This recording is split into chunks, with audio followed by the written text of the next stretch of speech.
Hill Stark from Checkstep. I am super excited. You don't get to do many of these live podcasts until I am super excited you got to join me today.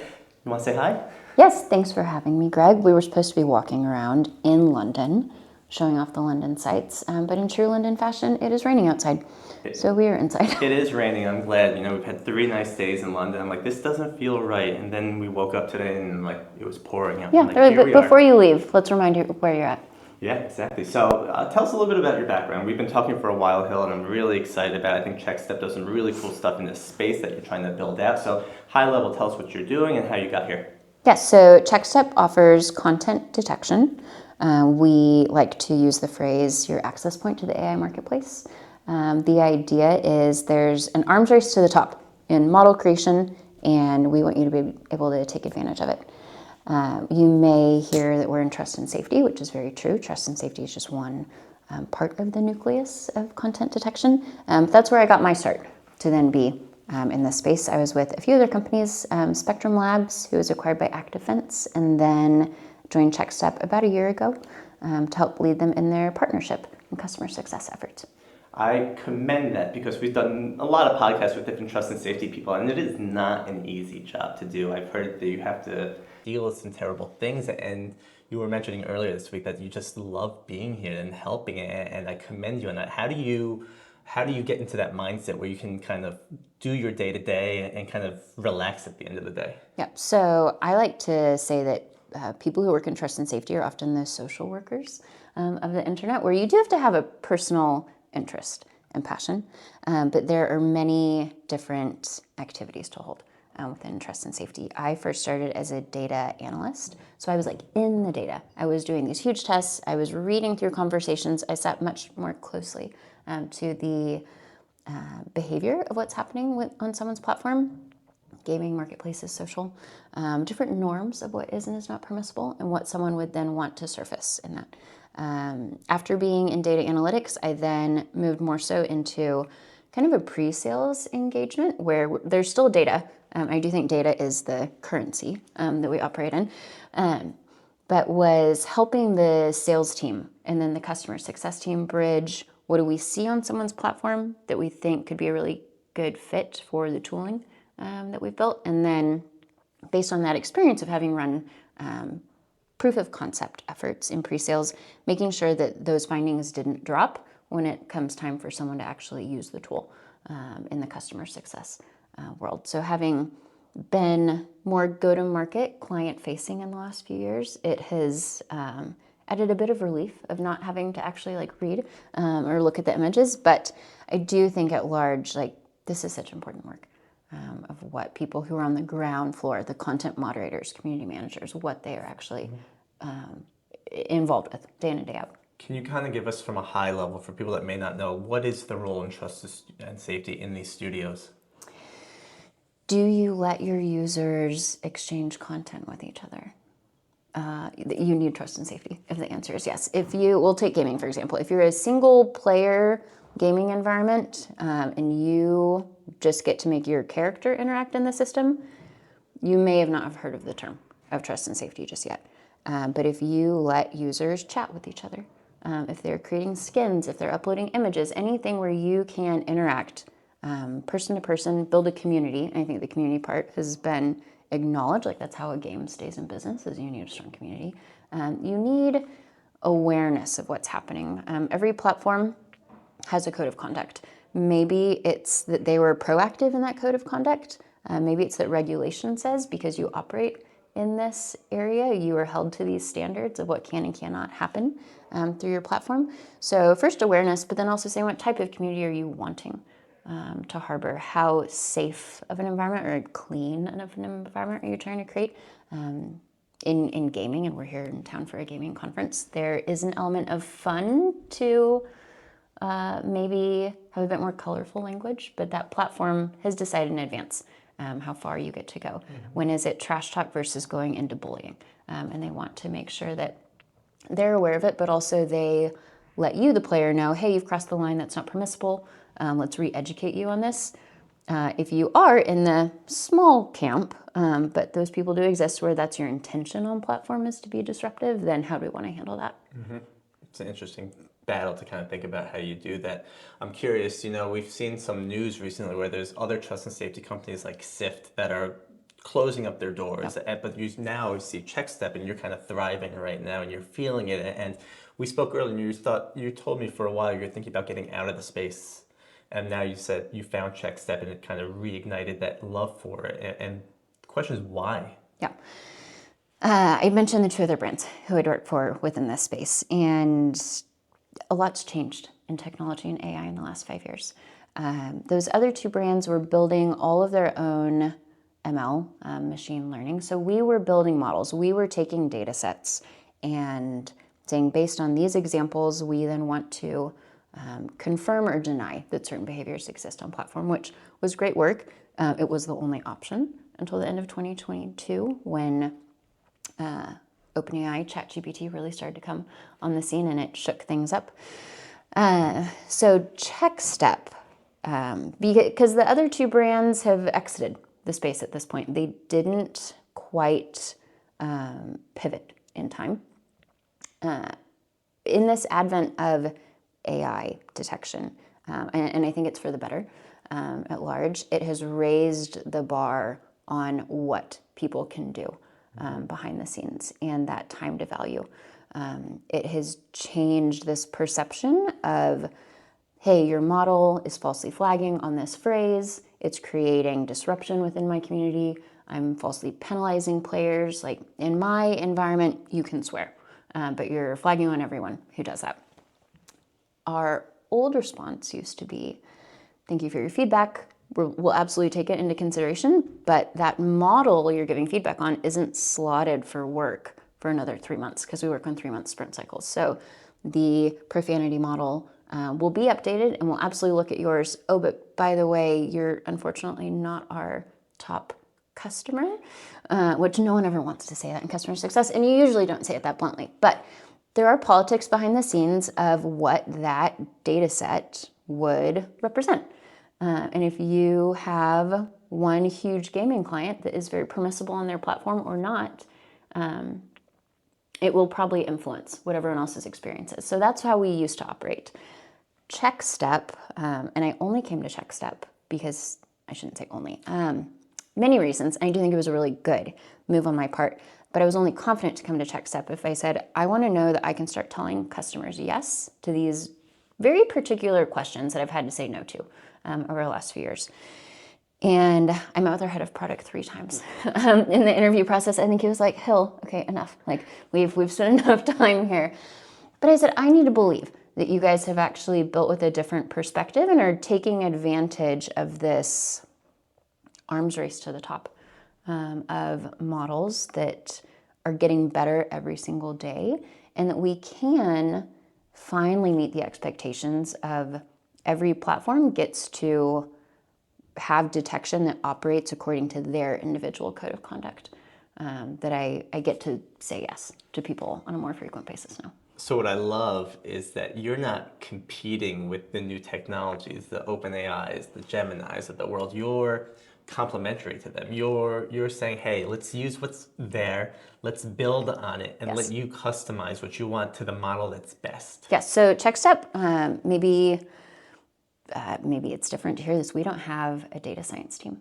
And my background was in data science. So some people may say, like, well, why are you at Checkstep? We don't have a data science team because we're able to leverage OpenAI's data science team, Cohere, Mistral, Recognition, like these names that you hear. There are so many thousands of people who are employed in those efforts, and they're the best of the best. And we've said, okay, good. So on day 1 of working with those models, they're going to be in like top-notch condition. How can we push that envelope even further with this specific list of needs, unique to trust and safety, unique to content detection, to then get someone to the point where the signal that's being returned has such a high level of consistency, accuracy, that you can put automation behind it. Not all content, I should say this, not all content is a good fit for a full automation strategy. I think humans' work is absolutely still needed, but saying where is the human the best fit in what we're looking at. Maybe that's a false perception that Checkstep is trying to remove humans along the way. I don't think so at all. We have very strong human-driven partnerships. But I've yet to meet someone in the sales process on the client side who says, I have all the resources I need. I have all the money I need. I can put 1,000 people within my moderation queue. Instead, the conversation usually looks like, here's a problem that I know exists on my platform, or maybe even like pre-product. So I'm anticipating this to exist.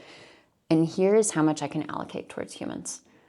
Where can they do the job that AI cannot, but how can AI help them be more efficient and effective in their jobs too? So it's fun finding the balance. Like, what are your policies on your platform? What do you allow and disallow? Then what kind of experience do you want to have behind the scenes? What are your goals as a company? And how can we best support that in terms of finding the human versus AI balance? I love that. We did a podcast with Adam Boyes. He's from a company called Bravado, and he mentioned how he loves to use AI. He looks at it as an Iron Man suit for your agent, right? You do know my last name is Stark, right?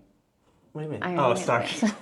Like, what? I'm sorry. That was Such a bad joke. There you go. No, I love it. But that was such a great point because, there's so many, and I think the perception's starting to change, although you hear the outside people saying, oh, AI is going to take everything over, but it's enabling people to do so much more. And in the trust and safety world, the things I've learned that people are exposed to are just disgusting things. And like, people always think, oh, it's pornography. And yeah, that's part of it. But there's also like grooming and other stuff like that that's so terrible. And if you can protect people from even having to see that or give them the tools available to be able to do what they need to do, I think that's doing such a great service to the industry to help protect the players at the end of the day, to make it a better experience for them.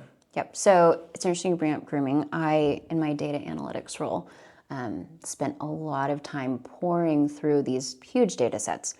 I was probably asking clients for way too much data than what was needed, but I would look at billions of lines within a data set trying to find patterns specific to our child safety efforts, because grooming is one of the hardest ones to find, because you've got an adult who is trying to trick a minor. So you have someone who's like actively trying to not only work around a system to not be caught, but who's trying to manipulate some conversation. So you're using guarded language, coded language. So there was a lot of work done to try to find patterns that then we could build into a model to say, this is how we know that type of conversation often progresses, starting with friendship and rapport before it ever goes dark. But you don't want to flag on all the friendship conversations on your platform because you actually need those. So like, when have we seen enough signal that we want to flag on it? I see so much potential on that front to be able to catch conversations more quickly through the use of LLMs, because they're large language models, like they're looking at how language progresses. But then helping your teams who actually are exposed to that information behind the scenes. How could we improve on what my experience was of having to read through a whole conversation back in the day to instead say, I'm in my moderation UI and there's this potential grooming conversation, but what are the lines within that conversation indicative of this being grooming, rather than me needing to like be exposed to the whole thing myself.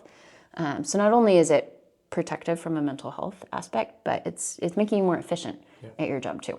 Something that I also heard this week, which was fascinating to me from another company, was that they're actually using keystroke detection to understand how quickly someone's typing. So if you're in a group of like 12-year-olds playing a Minecraft server and you're seeing them type by like just by how, and then all of a sudden you see someone coming in with like 140. Who went through like Mavis Beacon typing classes back in the day. I was just like, wow, like that is fascinating. I never because I always thought grooming must be really hard. And they're like, the problem is that grooming occurs, they send the link to, hey, come jump outside this game with me and chat, and then all of a sudden you lose that person. But if you can capture that person before they even send that link based on their characteristics or whatever they're doing, I was like, that is just, there's a lot of smart people out there. It makes me realize that I don't know anything.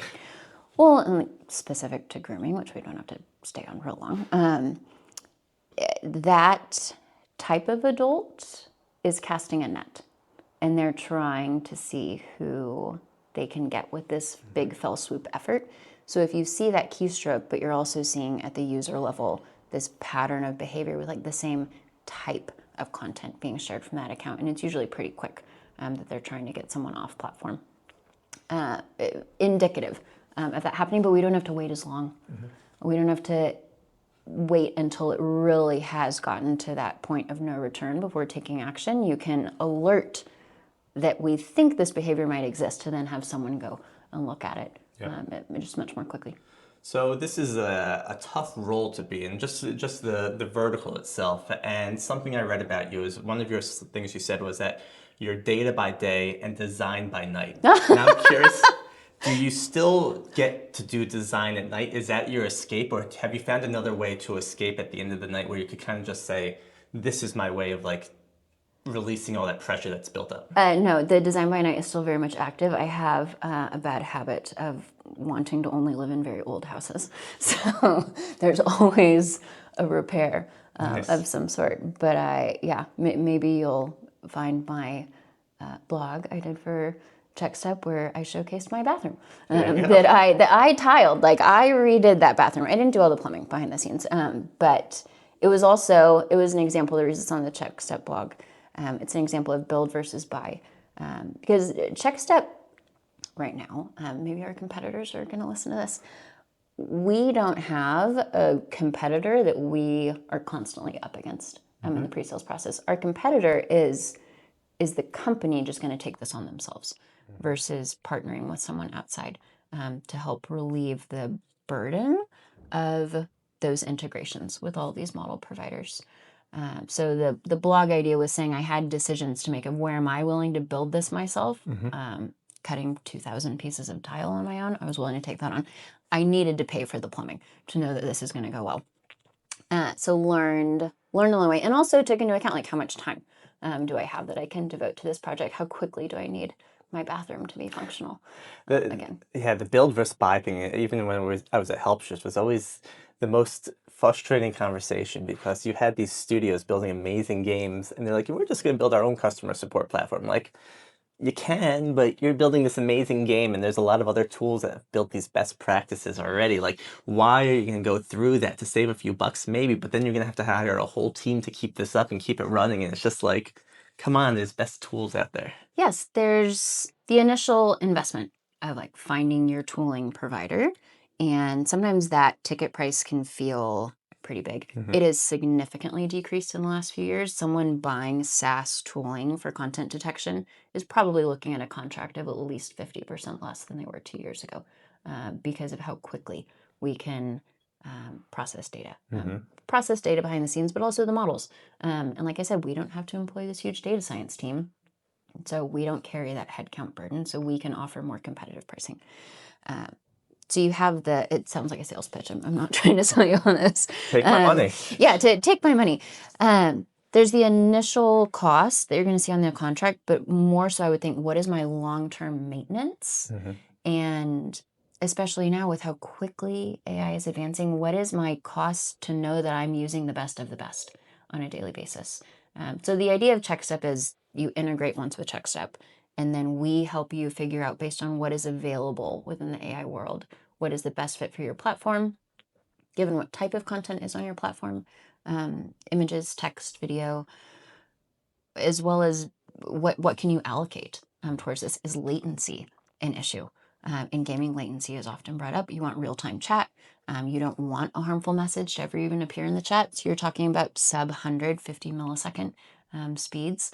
Only certain model providers right now are well equipped for that experience. You could go run all your tests, all your searches along the way, run 5 different providers across your data set. That sounds like a lot of time to then figure out, oh, Cohere embeddings is the best fit for me. I wish it didn't take me a month to come to that decision. Or you can say, someone else out there has probably made this mistake. Let me learn from it. So this idea that partnering with someone outside of your organization gives you insight to best practices, I truly believe that. Like, that's why you hire us, is to relieve the burden of the constant research of what is out there, because it will evolve. What is your day-to-day like? I'm a morning person, so I do start quite early. My day-to-day, we're a London-based company. I'm in the US quite a bit of the time. So my meetings usually happen first thing in the morning, so I've got overlap. Our head of product is out of London. I work quite closely with him, which someone a few nights ago actually at a event we hosted made kind of a funny comment about, they're like, why do you and the head of product need to meet so much? There's no way your product is evolving that much for like partnerships and customer success to need daily meetings. And he and I were like, but it was the first time we'd heard someone say that. We're like, but we are evolving that quickly. Like I can actually expect new features to come out on a weekly basis because we use AI behind the scenes to build what we're building. So go back to your original question. Meeting heavy in the morning. Lots of virtual FaceTime. Afternoons would be more so, let me actually get my work done. That is something I've learned since stepping into more of a director role. I'd been in ICP until now, is you are in meetings quite a bit, but they're fun. They should be fun. Strategy sessions, but you still are, especially in the startup space, tasked with getting work done, not just being in meetings. So afternoons, more work driven. A big part of my effort in joining Checkstep is to say, how can we scale our onboarding operations and make this more of a repeatable process?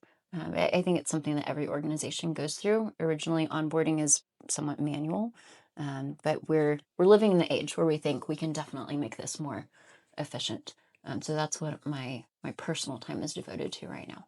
So you're working all day. You just love it, huh? I'm still a workaholic. I get it. It's funny. So Hill travels a lot from Spain to Colorado, and I feel like she's up 24/7. You can reach her at any point, and she's one of these people that Well, maybe we shouldn't set that expectation. all day. She's all day. If you want to reach her at midnight, just give her a ring. Yeah. But she's a great connector of things, and it's just funny to see at these events the people that just like love meeting you, and I feel like you've built such this presence in this space, and I respect it. So congratulations for that, and it's super exciting. Do you feel that energy when you're at these places? That's a really generous compliment. Thank you. Sure. I think that's what I enjoy most about being in the space. I've now been in this industry about 5 years, and it's evolved a lot. But by being in it a few years and you're attending the same conferences, you're starting to see familiar faces who've gone beyond a familiar face. Like they're a true friend at this point, and they have maybe gone to a different company. And so it's really fun to hear, what are you working on now? What problems are you trying to solve? I look forward to the conference circuit, which is maybe funny because I consider myself more of an introvert. Like I love my alone time, but I so look forward to getting this in-person FaceTime with colleagues. If you weren't in the role you're in, what would you be doing? Like not being in trust and safety at all. Yeah, would you be doing TikToks on how to redesign your bathroom? Just maybe. No, I think the design process has been really fun.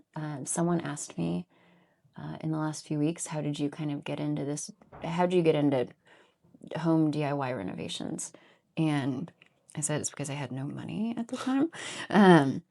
No, I decided to go back to school 10 years ago. And because as I said, like data is currency. I was working in digital marketing, kind of a different element of trust and safety. But what kind of experience do you want your users to have when you're on someone's website?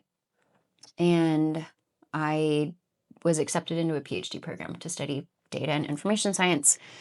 I personally studied like what makes people safe when they're safe online to share information when they're doing a dieting effort. Because I don't know if you've ever noticed on Instagram, people will share very revealing photos of themselves when they're trying to change their body in some manner, have a more healthy eating behavior, build muscle.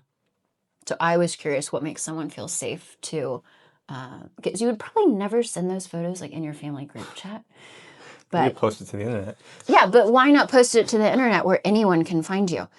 So I was very curious of what makes someone feel safe in that space, and like what is the evolution of how their content progresses when they have more perceived safety. But I went back to school, and I then had bought my first house in that same period of time, and I needed to make some improvements. So I had to learn how to do it at the end of the day. I did not probably follow all of the like safety protocol, learning how to use drills and saws and all that. But no, I think if I wasn't if I was truly out of trust and safety, it would probably be something having to do with home renovation work. Beautiful. Those are those hobbies I love. You can like just get out. If you're angry, just start hammering stuff, and like It's a nice way to just kind of have alone time. Yeah. At the end of the day. I garden. That's my thing. I love going outside What are and you gardening. growing? Nothing because it's snowing like crazy right now. But I grow all different types of berries, tomatoes, cucumbers, Oh, so herbs. the Summer, yeah, summer yeah. items. Okay, you should get into cabbage. I think that's a cabbage, kale. I think those are I do winter kale. I do kale. items. I don't love cabbage. I'm getting more for it, and Okay. I don't know. We'll see. I have a lot of animals in my backyard. I gotta learn how to fight the animals off. Rabbits. Rabbits, squirrels, every once in a while a deer. You live in a park. I guess it's funny. I have a fenced-in yard. How did it see? I saw a deer jump over it once. I said, "Oh my God, deer could jump like that!" It just blew my mind. Farmer Greg's patch. Exactly. Yeah. Exactly. That's my and with my kids, they help now. It makes life a lot easier. I tell them to go weed if they're being mean to me, and it's just a good escape. How old are your kids? 5 and 7.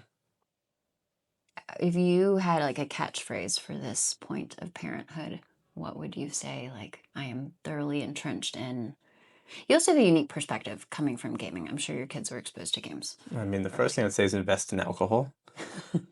No, it's a learning process. There's no set way to do it. It's a tough gig, and everyone's like, "Oh, have kids. It will be the most amazing blessing in the world."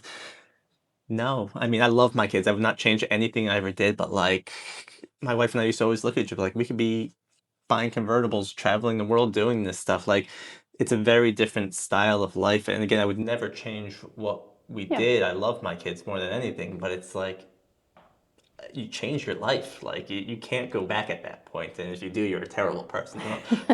Like it's tough. I love it, Yeah. but It has is its a bad days. permanent lifestyle Yeah, change. I'd say there's probably more bad days than good days, but we all love each other at the end of the day. It's just More like quantity wise, but it sounds like the good days they're are great. probably pretty Yeah, good. definitely. It's just my son's 7. He loves Xbox now, and we have to take it away. It's a fight, and like I don't want to take it away for multiple days because I love playing it with him. But Yeah. when you're a dick for that many days, like no, you're gonna lose it. You can. Okay, so you guys play together. We were starting to. He's not fun to play games with. He's mean. Oh, Yeah. would he get flagged by some of my tooling? He's mean to you, or he's mean in the to game? me. Okay. He's mean to me. He doesn't let me do what I want to do. He's very bossy about how to play the game. We play Goat Simulator 3. It's his favorite game in the world. It's an amazing game. It's amazing. But the Lego games are great. There's such great teaching tools as well. Like even Yes. his school now gives him a Chromebook that has a game on it, and he's like, "I want to get this game on my tablet." And it's a math game. I'm like, great, like do it, man. Like I'm all for this because it's teaching you math, and like now I want to get him a game that can teach him how to type better, right? He's learning how to type, and like used to be a game when we were younger called Typing of the Dead. It was a spoof of House of the Dead. It was an old school shooting game in the arcade, and it's just used to start typing, and zombies are coming after you, and it puts words, and you gotta start typing. It's like these types of things can be such great tools for him to start learning this stuff. I don't have children, but I'm curious.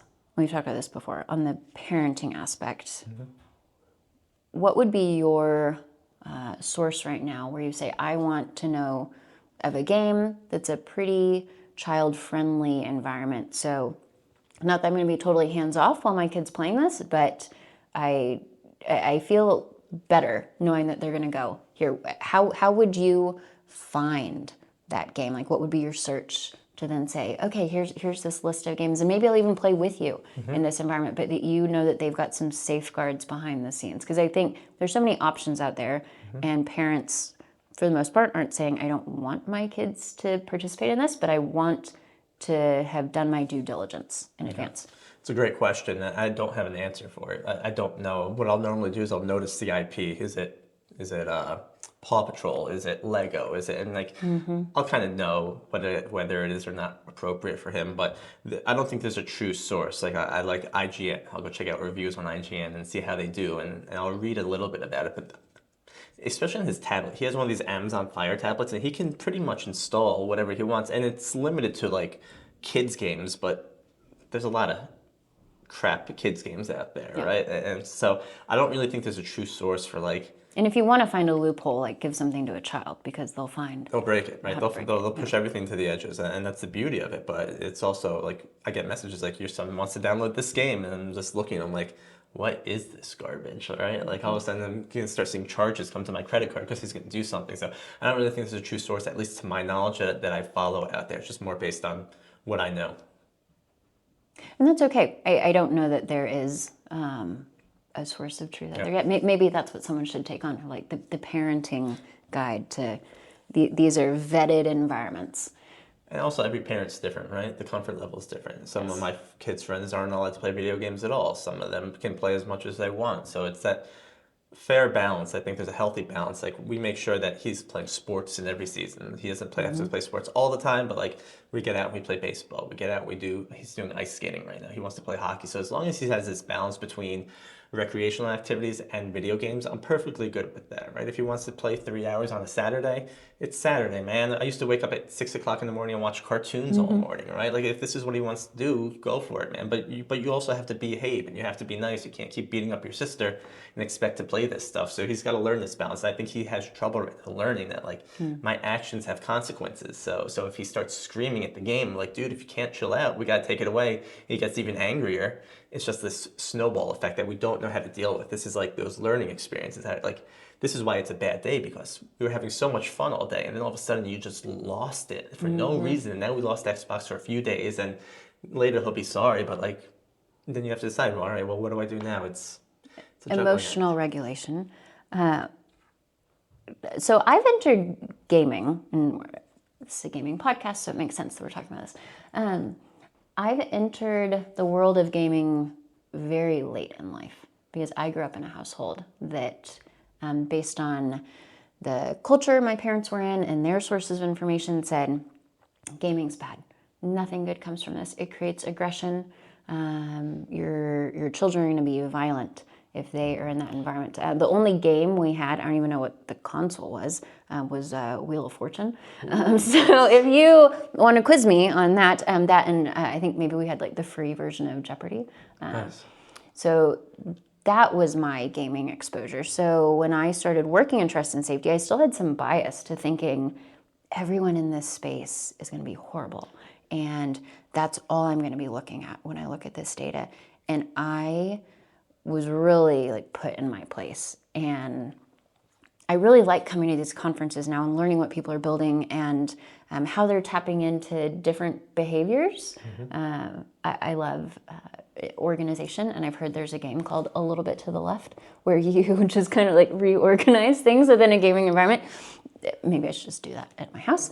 But the idea of gaming is what you want to make of it. And I did not have that perception coming into it. I have found so many good examples of helpfulness and teaching and friendship within the content that we surface. And originally in content detection, we were often just being hired to surface harm that you don't want to exist. But the flip side is that's like 5, maybe 10% at most of the content on someone's platform. So then what's in the other 90% that you would actually want to take advantage of and promote within your system? And we have the tooling to help someone do that. But I think like that's when it's fun. We don't want to talk about doom and gloom all day long, but saying like what else lives in your data that you could take advantage of that you really want to encourage your community to be more proactive in creating. Yeah, a while ago, I think when we were talking to Sift before they went down, under whatever we want to call it, when they closed shop, yeah. We were talking about how do we promote positive play in games, right? Everyone's always focusing on the negative side of things, but how do you promote the positive, right? And let that outshine the negative. And I think that would be more powerful, but I don't think studios are going to necessarily reward positive play in the way people would want. Like, hey, here's a free credit. We saw you do something really nice, right? I think studios are also just hesitant to do stuff, or maybe they don't know the right signals. And it's complicated, but I think promoting positivity is a lot more better than talking about the negativity. Often it's really difficult to be able to associate like dollar increases at the end of the day to what has happened in game. I do know that Modulate, their great top provider in voice detection, they've done a lot of work with Activision, of being able to show when you put this tooling in place and you safeguard to make sure that people are having a more positive experience. So that positive experience could be that you're reducing the harm that someone's being exposed to, but you're then also promoting the behavior you want to see. They have a really powerful case study about the actual money that comes about at the end of the day. Yeah. So I do think there's some evidence. There needs to be more because that's what someone wants at the end of the day. When I'm in a sales conversation and they say, show me that this works. Show me not only that I'm going to hopefully not lose revenue by putting this in place, but I'll get much greater buy-in if I can prove that I'm going to have increased revenue. Yep. I want more of those proof points. Yeah, I think that makes sense. So I know we're getting to time here. Couple questions I have are, something that's important to me is continuous learning. You said you went to school again 10 years ago, which is awesome. I can't ever imagine myself wanting to do that again. So I give you so much credit in the world for doing that. But as we get older and time is becoming more precious to us, how do you find yourself continuing to absorb new knowledge and kind of build upon that? I've become much more reliant on my industry's resources of items being sent to me. We were talking about what is a good cadence for newsletters. I really like the Everything in Moderation newsletter. It is tailored to the trust and safety community, but at large, it really keeps on the pulse of what has happened when it comes to regulation. What should you be abreast of? I think it comes out weekly, which is nice so that you're not being bombarded on a daily basis per se. I really like that. I love going to the conferences, but I could do a better job as well. I think we all could.